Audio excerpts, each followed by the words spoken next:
Buenos días. Quisiera comenzar dando las gracias al doctor Antonio Román y al Comité del Congreso por su trabajo y por permitirme presentarles mi ponencia Desmitificando el Madrid de las zarzuelas. Voy a compartir con ustedes la presentación.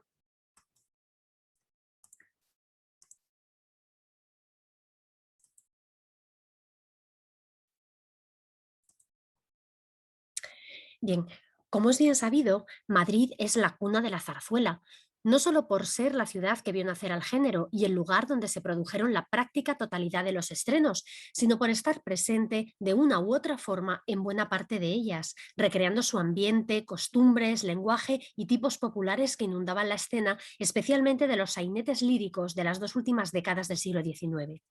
Sin embargo, existe todo un repertorio, hoy día olvidado, en el que el chotis y el mantón de Manila dejan paso a obras que abogan por un mundo moderno, con experimentos, inventos y avances del mundo científico y tecnológico que se incorporan en las tramas, aun teniendo a Madrid como telón de fondo. También Madrid acogió a multitud de artistas y músicos en ciernes que se establecían en la capital española para abrirse paso en el mundo del espectáculo o para estudiar en su conservatorio de música, el primero creado en España en 1831 por orden de la reina María Cristina. Ese fue el caso del prolífico compositor de zarzuelas Manuel Fernández Caballero, que con 15 años se traslada desde su Murcia natal para continuar con sus estudios musicales en la entidad madrileña, llegándose a convertir en una de las figuras más relevantes del teatro lírico español de la segunda mitad del siglo XIX. Durante su vida gozó del reconocimiento de público y crítica, especialmente por zarzuelas como Los sobrinos del Capitán Gran, Sato Margó y sus célebres El dúo de la Africana y Gigantes y Cabezudos, todas ellas aún vigentes en los escenarios. A lo largo de su carrera se fue adaptando a las modas del momento, creando zarzuela grande, obras de género bufo, ínfimo y género chico en todas sus variantes, incluyendo un buen puñado de obras de las especiales características que vamos a comentar a lo largo de este estudio. Fue hasta cierto punto recurrente en las zarzuelas el tema del viaje en el tiempo, ya utilizado en cierta manera en las revistas del año, en las que precisamente se pasa revista a los acontecimientos más relevantes transcurridos en los últimos 12 meses. Este hecho, unido a la fascinación que este tipo de obras mostraba por las máquinas y los avances técnicos, hacen que sea común que en ellas aparezcan adelantos como el telégrafo, el teléfono o el ferrocarril, un medio usado para hacer ese recorrido temporal por Salvador María Granese en el libreto de la revista El Año del Diablo, con música de Manuel Fernández Caballero en colaboración con Manuel Nieto, estrenada en el Teatro de la Zarzuela en 1875, donde aparece una locomotora en la que el diablo y el personaje alegórico del año 1874 pasean por Madrid en distintos momentos de ese año cual cuento de Navidad de Dickens, repasando los acontecimientos más relevantes que tuvieron lugar entonces, añadiendo al interés tecnológico del medio de transporte la fantasía del viaje en el tiempo. Esta idea del viaje en el tiempo, rozando ya la ciencia ficción, se evidencia en otro tipo de zarzuelas de gran espectáculo, como El siglo que viene, obra en 3 actos de Miguel Ramos Carrión y Carlos Coello, con música de Manuel Fernández Caballero, estrenada en 1876 en el Teatro Príncipe Alfonso. La escenografía contaba con llamativos adelantos técnicos que destacaban en la prensa. Decían, el doble juego de luces formado por el resplandor de la luna y la iluminación de los edificios es nuevo y de sorprendente efecto, comentaban en la Ópera Nacional. Y en la propia trama ocurren hechos aparentemente inexplicables, como en la escena del Bazar de la Unión, en que todos los juguetes de niños adquieren vida como por arte mágico. En esta zarzuela ambientada en Madrid aparecen dos matrimonios que leen en el periódico La Correspondencia que el doctor Farándula está buscando voluntarios para un maravilloso experimento, pues tal y como reza el anuncio, ha descubierto la manera de conservar las personas en un sopor especial, garantizándolas que volverán a la vida dentro de 100 años. Para ello tendrán que oler un álcali descubierto por él y durante un siglo estarán guardados en unos armarios como conservas humanas y sus bisnietos se encargarán de ellos en 1976.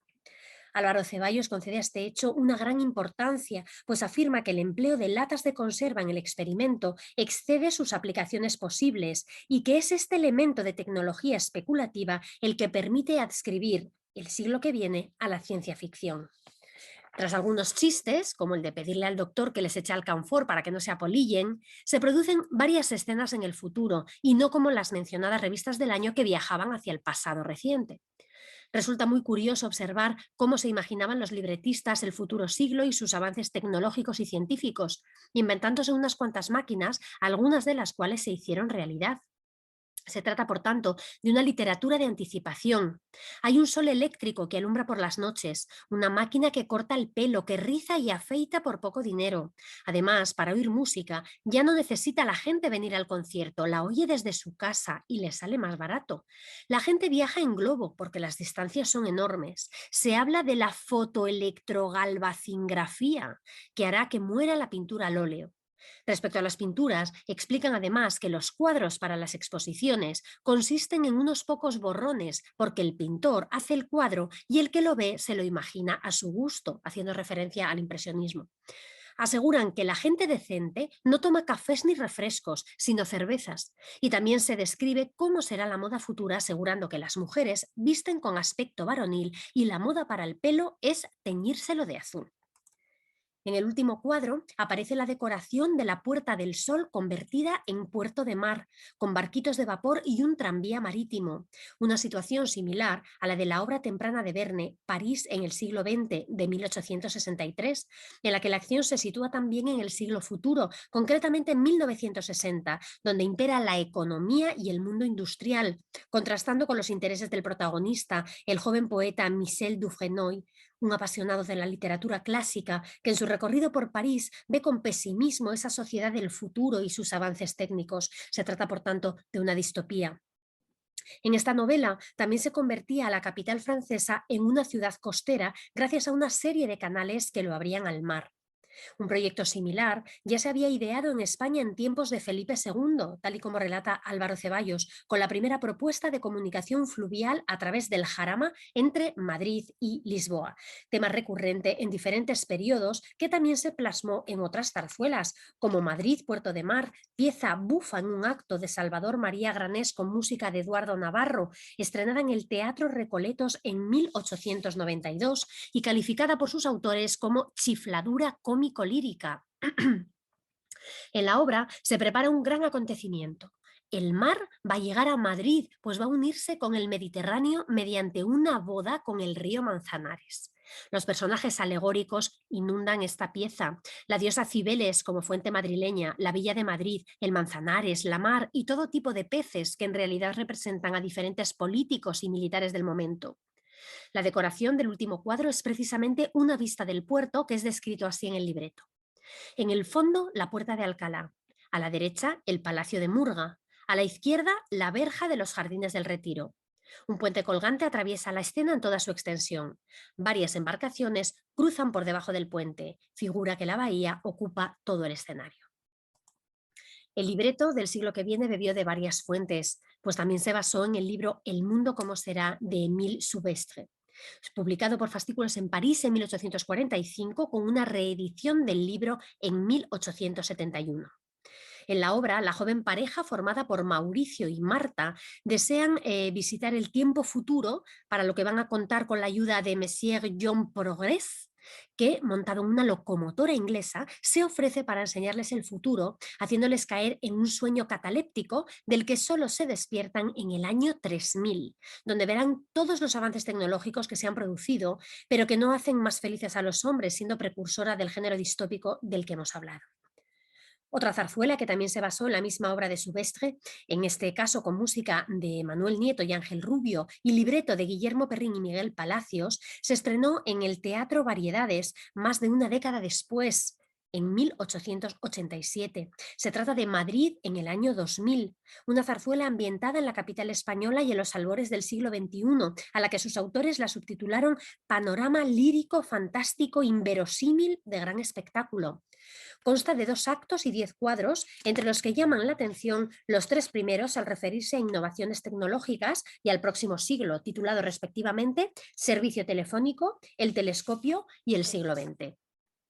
El caso es que ese día esperan en Madrid la visita del primer tren rayo chispa, en el que viene a la Tierra una comisión de lunáticos, compuesta por personajes alegóricos propios de las revistas, como la luna creciente, luna menguante y un cometa, a los que muestran los adelantos de la nueva era en la que personajes como Ilustración y Eléctrica lanzan vítores al progreso y a la ciencia. En su recorrido ven una corrida de toros nocturna porque se dispone de luz eléctrica, donde el astado lleva imantado el morro y la cabeza para que se quede adherido el rejón cuando se acerque el picador, que por cierto va montado en un velocípedo y no en un caballo. Para hincar las banderillas se pone antes cloroformo a la fiera y en lugar del estoque el matador utiliza un torpedo para la faena final. También aparecen tintes psicalípticos con los relojes ambulantes que inundan Madrid y que no son otra cosa que señoritas de buen ver que van dando la hora a quien lo requiera. También aparecen en ese siglo las agencias matrimoniales, porque casarse es negocio, donde las mujeres pagan la inscripción para que los hombres las elijan en una especie de muestrario. Y las telefonistas se describen como un grupo de muchachas muy pícaras que hablan con doble sentido en el número musical con el que se inicia la zarzuela. No falta la crítica política al indicar que los cargos públicos se sortean en una lotería cuyo boleto para participar solo se puede adquirir si se tienen influencias. Se mencionan a los obreros de las fábricas como signo de progreso, recordando la revolución industrial, y descubrimientos científicos como la fosforescencia del agua, que hace la luz más brillante, más bonita y más barata, dicen en el libreto. También aparece el doctor Fósiles, un arqueólogo sapientísimo que está a cargo del Museo Arqueológico donde se guardan los tesoros del siglo XIX, como el Salón de Maniquíes, donde gracias a un procedimiento fotolito inquebrantable electrogalvanoplástico, inventado por él, pueden verse a los toreros y políticos de aquella época, no así a los hombres de letras, ciencias y artes, que no ha conservado, dice, porque nadie les hacía caso. Otro científico que participa en la obra es el sabio H, un frenólogo que asegura que vaticina el futuro de la gente tocándoles la cabeza. Hasta ahora hemos visto cómo el viaje en el tiempo se producía en ese mundo imaginario casi por arte de magia, gracias a la excusa de una ensoñación del protagonista, encantamiento, hibernación o algún elixir. Pero la primera vez que se usa en la literatura una máquina del tiempo, es decir, un ingenio diseñado por el hombre para este fin concreto, fue en el Anacronópete, novela del español Enrique Gaspar y Rimbaud de 1887, publicada 8 años antes que The Time Machine de Wells, considerada convencionalmente la primera de este tipo, hasta los estudios al respecto de Maximiliano Brina. Eso sí, en la obra española se viaja al pasado y no al futuro. Parece que la ciencia empieza a desplazar a la fantasía. Sin embargo, la justificación final de la historia de Gaspar se resuelve dando un paso atrás, y es que el protagonista se había quedado dormido durante la representación de una obra de Julio Verne y todo había sido un sueño.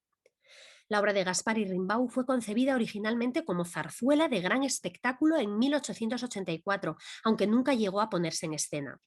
El protagonista es don Sindulfo García, doctor en ciencias exactas, físicas y naturales, que va a presentar en la Exposición Universal de París su revolucionario invento que le permite ir a diferentes lugares y momentos del pasado en un viaje, por tanto, no solo temporal, sino también espacial, donde puede ver la batalla de Tetuán, la conquista de Granada, la erupción del Vesubio o el diluvio universal. El personaje tipo de un doctor científico, como en el siglo que viene lo era el doctor Farándula y en Madrid en el siglo 2000 el doctor Fósiles, sería muy habitual en las zarzuelas que abogan por los avances científicos y técnicos, con ideas tan descabelladas como el poder de revivir a los muertos. La idea en realidad no era nueva, pero sí el planteamiento de cómo realizarlo. Hasta esta época, la resucitación se producía gracias a hechos sobrenaturales. Pensemos, por ejemplo, en el mito de Orfeo y Eurídice. Sin embargo, ya desde el siglo XVIII se realizan experimentos con cierta base científica para intentar volver a los muertos a la vida. Los estudios de Luigi Galvani con la electricidad demostraron que una descarga en una rana muerta producía contracciones musculares en sus patas, lo mismo que los experimentos de Erasmus Darwin con el galvanismo que inspiraron a Mary Shelley para la creación de su famosa novela Frankenstein. Este asunto se trata en la zarzuela en un acto de Caballero y Valverde Hijo, La magia negra, con libreto de Eugenio y Mauricio Gullón, estrenada en el Teatro de la Zarzuela en 1898, una revista de actualidad ambientada en Madrid, no un siglo después, como en la mencionada El siglo que viene, sino un milenio más tarde, es decir, en 2898, donde el doctor Ciento ha inventado un fluido magnético eléctrico oxigenado que al untarlo a una momia la vuelve a la vida. Así resucita a El Chepa, con quien recorre el Madrid del siglo XXIX, hecho una ruina por culpa de la holgazanería y los políticos, en una evidente crítica a la situación de España. Y después el científico resucita al propio Madrid, que vuelve a surgir en el siglo XIX y muestra su ambiente vital con una infinidad de personajes tipo, no como las brujas que se vieron en el cuadro inicial. También tenemos el caso de Muerte, Juicio, Infierno y Gloria, un viaje eléctrico ilusorio en un acto de Luis de Larra y Mauricio Gullón con música de Manuel Fernández Caballero, estrenado en el Teatro Príncipe Alfonso en 1889, que el liberal tilda de cómico fúnebre. Y es que el doctor Nadie revive a los muertos a su antojo, pues ha inventado el medio de matar provisionalmente. Él mismo se presenta nada más empezar la zarzuela diciendo: vivan mis experimentos físicos, psíquicos, químicos, mecánicos y eléctricos. Soy el más sabio de Europa y soy de España el progreso, y seré asombro del mundo si hago público mi invento. Resucitaré a los muertos y pondré patas arriba la moral del universo. Explican en El Imparcial que los personajes llegan a la aduana del infierno, desde donde son expedidos unos al limbo, al purgatorio otros, y al infierno los que para ello han hecho méritos. Hay un paseíto al limbo y una excursión al infierno con maniobras de diablesas revestidas de armadura y la inevitable apoteosis final. Como estamos viendo, en estas zarzuelas se presenta la electricidad como un avance que daba pie a todo un mundo de progreso, y es evidente que su uso en la vida cotidiana fue todo un adelanto que también llegó al mundo del espectáculo. De hecho, se promovió un reglamento especial para la instalación del alumbrado eléctrico en los teatros de Madrid con una Real Orden de 30 de marzo de 1888 en la que se exigía su puesta en práctica en todos los coliseos de la capital en el plazo de 6 meses, quedando totalmente prohibido el alumbrado por gas, que provocaba no pocos incendios. El caso es que en la década de los 80 y 90 del siglo XIX, la electricidad era un tema de moda en no pocas zarzuelas. Tal es el caso de Dar la castaña, zarzuela en un acto con música de Manuel Fernández Caballero y libreto de Calixto Navarro, estrenada en el Teatro Recoletos en 1882, justo un año después de la creación en Barcelona de la Sociedad Española de Electricidad, que incluso se menciona en el libreto. Cuenta la historia de un padre con dos hijas casaderas a las que busca novio con particularidades eléctricas. Uno de los postulantes asegura que es un químico, matemático, físico y herborista, nigromante, espiritista y pollo chic muy simpático. Es decir, no solo habla de su formación científica, sino también de su capacidad de animar cadáveres como buen nigromante. Menciona además el magnetismo como su característica especial, argumentando que es discípulo de Cuví, haciendo referencia a Mariano Cuví Soler, quien además de trabajar sobre el magnetismo animal y el hipnotismo, era frenólogo, es decir, estudiaba la personalidad de los hombres y su posible instinto criminal por la forma de su cráneo. Hay que recordar que el personaje del sabio H de la zarzuela Madrid en el año 2000 que hemos comentado era también un frenólogo. Las zarzuelas mencionadas hasta el momento muestran un Madrid moderno, interesado por los avances científicos y tecnológicos que contrastan con otras tipologías de obras de género chico de corte más tradicional con las que coexistían, como los juguetes líricos, sainetes líricos, parodias, zarzuelas costumbristas, revistas. Pero incluso antes de que el género chico eclosionara, se podían ver en la escena madrileña zarzuelas bufas de gran espectáculo, con llamativos decorados y multitud de personajes, muchos de ellos madrileños, que vivían apasionantes aventuras basadas en historias fantásticas y exóticas, con novelas de Julio Verne como referencia en muchos de los casos, de nuevo alejadas de las tradicionales historias que transcurren en Madrid. Así tenemos el caso de la mítica obra de Manuel Fernández Caballero con libreto de Miguel Ramos Carrión, Los sobrinos del capitán Grant, una zarzuela en 4 actos basada en la novela casi homónima de Julio Verne, en la línea de Robinson Crusoe de Francisco Asenjo Barbieri y libreto de Rafael García Santisteban en una adaptación de la célebre obra de Daniel Defoe, y La vuelta al mundo del mismo Barbieri y José Rogel con libreto de Luis Mariano de Larra en un arreglo de la conocida novela de Verne, siendo no obstante la de Caballero la que ha trascendido hasta nuestros días.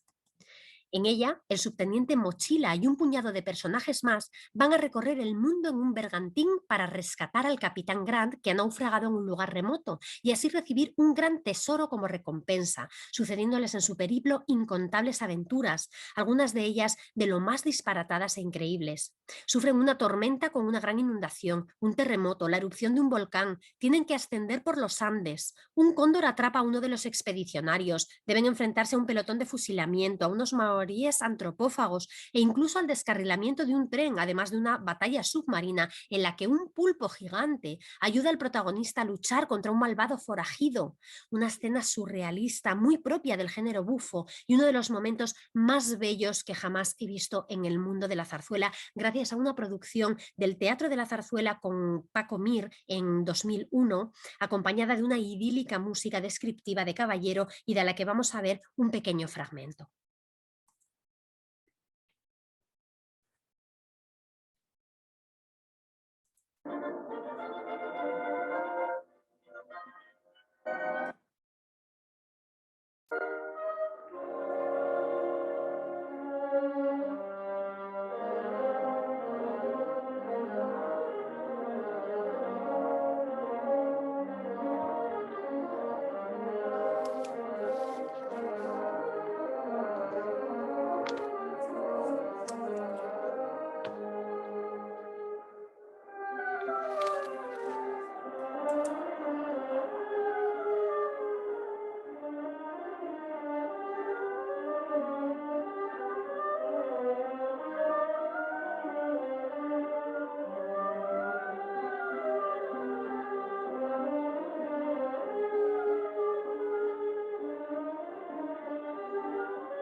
Bueno, vamos a dejarlo aquí, el número es bastante más amplio y sin duda creo que les gustará poder verlo, porque bueno, es una zarzuela que todavía se sigue poniendo en escena, entonces bueno, ojalá tengan la oportunidad de poderla ver completa. Prosigo entonces. En el transcurso de la zarzuela, los protagonistas van a recorrer casi el mundo entero. Chile, Argentina, Australia, Nueva Zelanda, una excusa genial para hacernos oír una música tan variada como las propias historias que se suceden, desde una zamacueca típica de los Andes a una habanera o un coro de caníbales, pero también una mazurca, un vals, un pasodoble y unas seguidillas, en una amplísima partitura que cuenta con 22 números musicales. Y todo este exotismo va a contrastar con la escena inicial de la zarzuela que transcurre en una típica corrala madrileña, donde vive muy humildemente el que será el protagonista de la aventura, que en este caso será un antihéroe, un mísero subteniente retirado que al borde del desahucio decide gastar lo poco que le queda en un besugo para la cena de Navidad, en cuyo interior encuentra la nota de auxilio del capitán Grant con el ofrecimiento de un tesoro para quien lo rescate. Las vecinas, que lo toman por loco, van a emplear para hablar vulgarismos y giros típicos madrileños. Una de ellas, Soledad, y su novio van a unirse a la aventura, al igual que otro de los residentes, el doctor Mirabel, un naturalista despistado que se unirá a la aventura, en el que de nuevo vemos el personaje tipo del sabio que hemos estado mencionando en las zarzuelas anteriores. Serán el punto castizo frente a los otros dos expedicionarios escoceses que se incorporan al viaje, cuyo elegante comportamiento y lenguaje nada tiene que ver con los desenvueltos madrileños. Otra zarzuela de gran espectáculo de caballero en la que se recurre a mundos exóticos de aventuras en barco y que guarda un paralelismo con los sobrinos del Capitán Grant es Las Mil y una Noches. En esta ocasión con música en colaboración con Ángel Rubio y libreto de Mariano Pina Domínguez, estrenada en el Teatro Príncipe Alfonso en 1882. Teniendo como punto de partida los cuentos orientales originales, se intercala en el libreto la novela de moda de Julio Verne, un capitán de 15 años, en lugar de la historia de Sinbad el Marino. En la prensa destacan la magnífica escenografía que contaba con escenas submarinas y el uso de la luz eléctrica. Precisamente la historia de Sinbad inspiró otra zarzuela que precisamente se titula así, Sinbad el Marino, de Apolinar Brull, con libreto de Calixto Navarro, estrenada en el madrileño Teatro Circo de Colón en 1896. Otras zarzuelas exóticas ambientadas muy lejos de Madrid son El asombro de Damasco, con música de Pablo Luna y libreto de Antonio Paso y Joaquín Abati, estrenada en el Teatro Apolo en 1916. Y La corte de Faraón, con música de Vicente Lleó y libreto de Guillermo Perrín y Miguel Palacios, estrenada en el Teatro Eslava en 1910, está ambientada en el Egipto faraónico. También en Oriente se desarrolla la zarzuela de Caballero y Nieto El gran Tamorlán de Persia, con libreto de Javier Santero y José Caviedes, estrenada apenas 2 meses después de Las Mil y una Noches y en el mismo teatro. Lo mismo que El primer día feliz, ambientada en este caso en la India en sus dos últimos actos, una zarzuela con libreto de Darío Céspedes, estrenada en el Teatro de la Zarzuela en 1872. Tampoco hay que olvidar Cuba Libre, una zarzuela en 2 actos de caballero estrenada en 1887 en el Teatro Apolo con fabuloso éxito, en buena parte gracias a la interpretación de los actores Ramón Rosell y Vicente García Valero, que llegaron a ser conocidos como los de los sendos machetes por su divertidísima escena de insurrectos aterrorizados que en cada función la innovaban con geniales chistes y bromas que hacían las delicias del público. Una zarzuela llena de exotismo, ambientada en la isla que tan bien conocía Caballero por haber vivido allí durante 7 años. Son innumerables las zarzuelas que compuso en las que no olvidó su periplo americano y que inundó de números musicales con ritmos caribeños y con personajes tanto cubanos como españoles que regresaban a la madre patria tras haber hecho fortuna en el Nuevo Mundo, los indianos, que volvían fundamentalmente a Madrid para instalarse allí definitivamente. Quizá una idea que ronde en la cabeza a más de un socio de Aldeu, ¿verdad? Muchas gracias por su atención.